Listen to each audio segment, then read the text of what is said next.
Brukseli nuk kishte të ftohtë, kështu që nuk erdhi nga Brukseli i ftohtë, po ndoshta nga veriu. Kështu që është kënaqësi që takohemi sërish dhe takohemi në Shqipëri sërish, sepse Shqipëria është vërtet një partner i fortë i Bashkimit Evropian. Ju jeni aleat, antar i NATO-s dhe jeni në përputhje të plot me politikën e jashtme dhe të sigurisë së Bashkimit Evropian.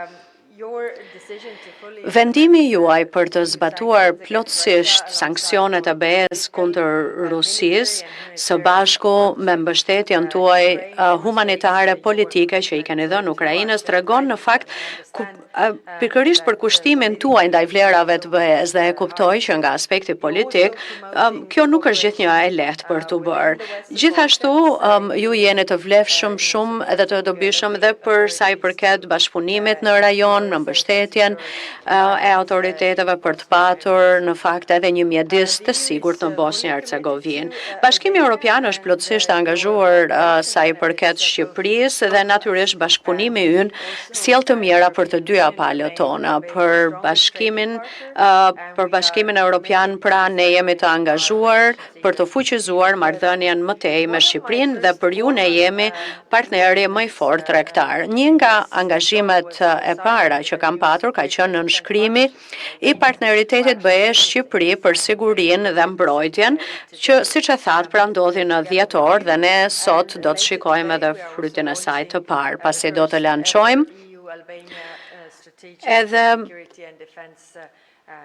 dialogun e parë BE-Shqipëri për sigurinë dhe mbrojtjen. Ky është një hap vërtet shumë i rëndësishëm pasi po e thellojmë më tej bashkëpunimin edhe në sektorin e sigurisë. Duke i hedhur syt përpara, ne në fakt kemi dëshirë që ta zgjerojmë këtë bashkëpunim në fusha të reja, si për shembull për të luftuar kërcënime hibride, por edhe sa i përket sigurisë kibernetike, të luftojmë terrorizmin, por edhe të merremi me menaxhimin e krizave. Bashkimi Evropian ka ofruar rreth 13 milionë euro në financime me anën e mekanizmit evropian të paqes për të përmirësuar përgatitjen e forcave të armatosura në Shqipëri. Gjithashtu, ne kemi zgjeruar edhe prokurimin për sa i përket kësaj çështje dhe ky është një diskutim që ne po e bëjmë me të gjitha vendet dhe Shqipëria mund të përfitojë në rast se zgjedh që të jetë pjesë e saj. Po sigurisht që bashkëpunimi ynë shkon përtej sigurisë, sepse Shqipëria ka një agenda ambicioze për të përfunduar negociatat me BE-n në 2 vitet e ardhshme. Dhe ajo që dëshiroj të them është që nuk ka ndonjë qark të shkurtër për të arritur ose ndonjë rrugë të shkurtër për të arritur me antarësimin në BE përveç performancës së duhur në reforma. Dhe reformat janë të vështira, kështu që ju keni mbështetjen tonë të plot sa u përket çeljes së grup kapitujve të tjerë dhe përmbushjes së standardeve krahasimore, në veçanti në sundimin e ligjit. E ardhmja e Shqipërisë është në Bashkimin Evropian dhe unë me kënaqësi kam parë edhe në nënshkrimin e kësaj marrëveshje 90 milionë euro me Bankën Evropiane të Investimeve për të rindërtuar hekurudhën ndërmjet portit të Durrësit dhe Rrogozhinës si pjesë e korridorit të 8, pra të këtij projekti. Ky projekt do të sjell punë të reja, vende të reja pune, do të sjell më shumë tregti dhe do ta lidhë edhe më shumë Shqipërinë me fqinjët e saj, por edhe me Bashkimin Evropian. Gjithashtu do të jetë edhe një korridor i duhur ndërmjet shteteve anëtare dhe NATO-s.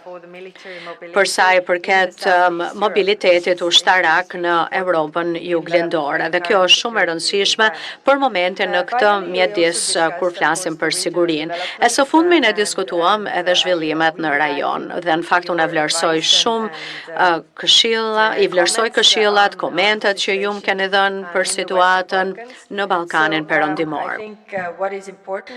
Mendoj që ajo që është e rëndësishme është që në lidhje me Kosovën dhe Serbinë nuk mund të ketë ecuri pa normalizimin e plot të marrëdhënies ndërmjet këtyre dy vendeve dhe sigurisht që unë më pas do të shkoj në Bosnjë Hercegovinë, sot, pasdite, dhe do të takohem me të gjitha palët atje në mënyrë që të qetësohet situata në Bosnjë Hercegovinë. Edhe një herë jam vërtet shumë mirënjohëse që jam këtu dhe natyrisht që me zorpres të rikthehemi për takimin e komunitetit evropian politik. Faleminderit.